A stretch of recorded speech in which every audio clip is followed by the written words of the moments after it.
Quando stamattina si era svegliato era sembrato normale agli occhi della moglie. Le solite parole, anche se da mesi discorsi, vertevano sempre di più su quella assenza pesantissima, il lavoro che non c'era, le commesse che non arrivavano. Per un artigiano improprio come lui, specializzato nella riparazione di barche, questo vuoto stava diventando un macigno, ma nessuno poteva pensare al dramma. 55 anni di Favaro Veneto, l'ennesima vittima della crisi, ha lasciato che la moglie uscisse per andare al lavoro ed è rimasto nell'abitazione dove vive anche l'anziano padre. Poi è svanito nel nulla. È stato proprio l'anziano genitore a cercarlo finché è entrato nel garage dell'abitazione e dopo un rapido sguardo ha visto il corpo del figlio.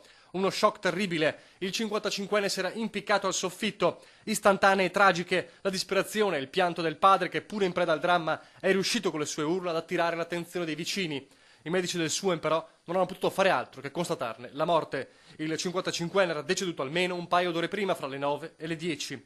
Sul posto sono intervenuti anche i carabinieri. Nessun biglietto, nessun messaggio per spiegare il tragico gesto, ma ai militari è stata la moglie, distrutta dal dolore, a raccontare come da tempo il lavoro fosse diminuito sempre di più, fino a cancellarsi definitivamente. Nessuna commessa, nessuna attività e molto probabilmente la voglia di dire basta, allungando una lista sempre più devastante di croci per la crisi, quasi un messaggio agghiacciante a chi in questi tempi parla di ripresa economica in vista.